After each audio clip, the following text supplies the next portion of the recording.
Hi friends, welcome to my channel RRS kitchen and blogs. ఈరోజు video వచ్చేసి పుదీనా పచ్చడి అండి. ఇది ఎలా తయారు చేసుకోవాలో చూపించబోతున్నాను. అంతకంటే ముందుగా మన ఛానల్ని ఎవరైతే ఫస్ట్ చూస్తున్నారో సబ్స్క్రైబ్ చేయని వారు సబ్స్క్రైబ్ చేసుకోండి. దాని పక్కన ఉన్న బెల్ని క్లిక్ చేస్తే నేను పెట్టే ప్రతి వీడియో మీ ముందు ఉంటుంది. పుదీనా పచ్చడికి కావాల్సిన ఇంగ్రీడియంట్స్ చూద్దాం. కాడలు లేకుండా పుదీనా ఆకులని తీసుకోవాలి. వీటిని 2-3 టైమ్స్ బాగా కడిగి పక్కన పెట్టుకోండి.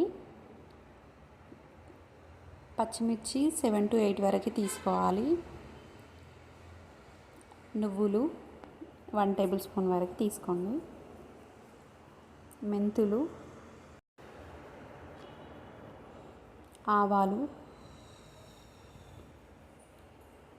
జీలకర్ర, పసుపు, సాల్ట్. స్టవ్ ఆన్ చేసి ప్యాన్ పెట్టుకోండి. అందులో 2 టేబుల్ స్పూన్ వరకు ఆయిల్ని వేసుకోవాలి.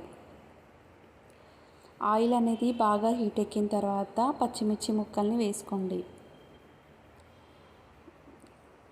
ఆయిల్లో బాగా ఫ్రై అయ్యే వరకు వేయించుకోండి. ఇవి కలర్ చేంజ్ అయ్యేంత వరకు వేయించుకోవాలి. ఇలా కలర్ చేంజ్ అయిన తర్వాత ఒక ప్లేట్లోకి తీసుకొని పక్కన పెట్టుకోండి. ఇదే ఆయిల్లో ముందుగా కడిగి పెట్టుకున్న పుదీనా ఆకులని వేసుకోవాలి. 2 మినిట్స్ పాటు ఆయిల్లో ఫ్రై చేసుకోండి.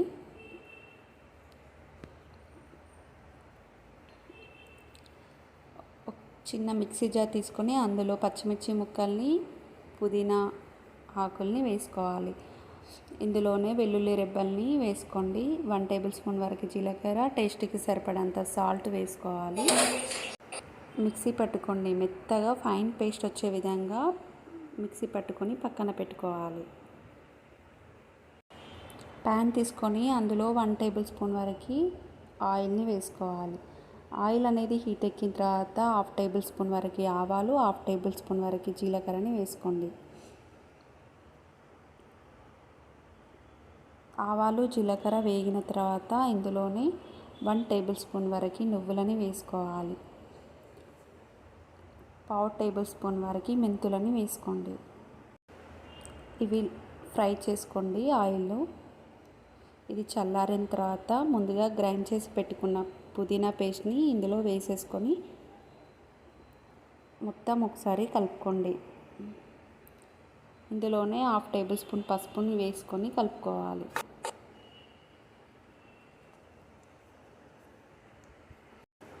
అంతే అండి, సింపుల్గా పుదీనా పచ్చడి రెడీ. ఇది ఒక సర్వింగ్ బౌల్లోకి తీసుకోండి. వేడివేడి రైస్తో సర్వ్ చేసుకొని తినేయండి. మీకు గనక ఈ వీడియో నచ్చితే మీరు కూడా ట్రై చేసి చూడండి. మీకు ఎలా వచ్చిందో కామెంట్లో తెలియజేయండి. Thank you for watching. Bye friends.